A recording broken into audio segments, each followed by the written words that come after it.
Hello everyone, welcome to the Little Chapel of Faith. My name is Tina. If you're new here, welcome. If you're returning, welcome back. We have platforms on Instagram, Facebook, YouTube, and TikTok. If you're on any of those or all those, please like, subscribe, and share. We are here with the readings of the Diary of St Faustina. We are on Notebook 6. We are on 1786.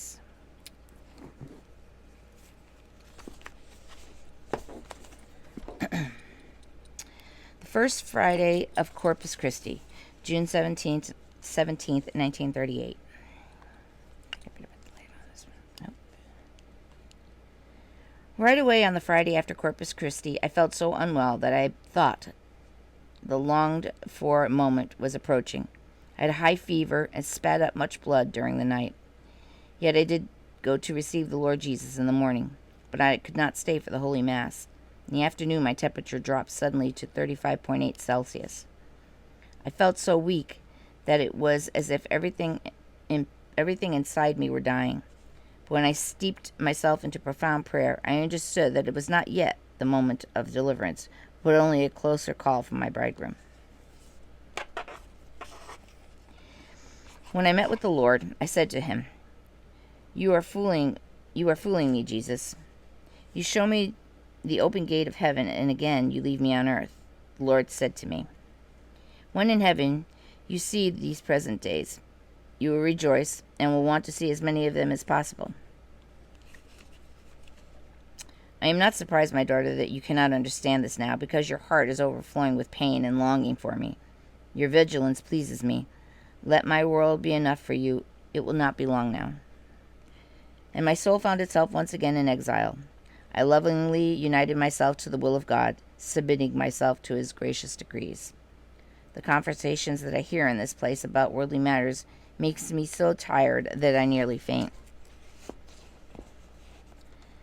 The sisters who nurse me have noticed this because it shows outwardly. Today, I saw the glory of God which flows from the image. Many souls are receiving graces, although they do not speak of it openly.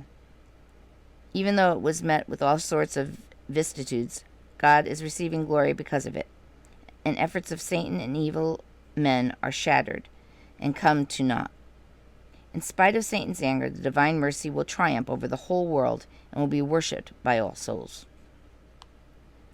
I have come to know that in order for God to act in a soul, it must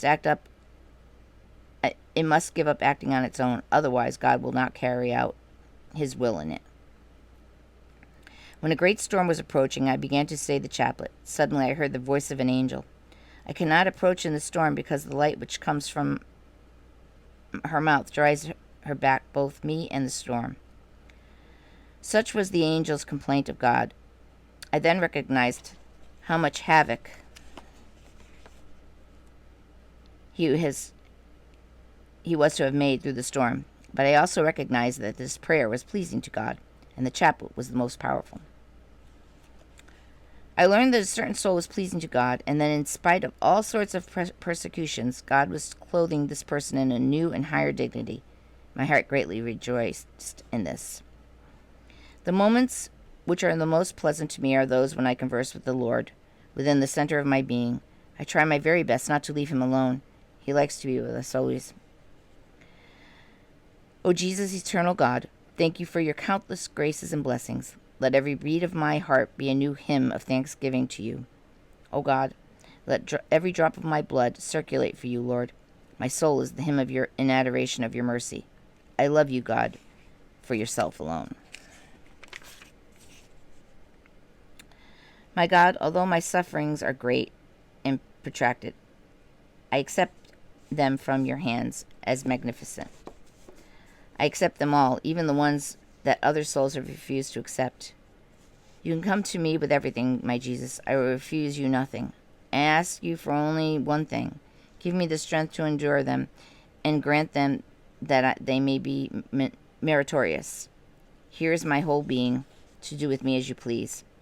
Today I saw the Sacred Heart of Jesus in the sky, in the midst of a great brilliance. The rays were issuing from the wound in his side and spreading out over the entire world.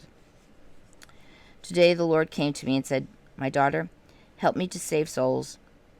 You will You will go to a dying sinner, and you will continue to recite the chaplet, and in this way you will obtain for him trust in my mercy, for he is already in despair. Suddenly, I found myself in a strange cottage, where an elderly man was dying amidst great torments. All about the bed was a multitude of demons, and the family who were crying. When I began to pray, the spirits of darkness fled, with hissing and threats directed at me. My soul became calm and filled with trust, rested in the Lord. At the same moment, I found myself again in my own room. How this happens, I do not know. I think we'll leave that there. This story is just so amazing to me, and like it's just if only we could. I mean, I know for myself, I always talk to the Lord, but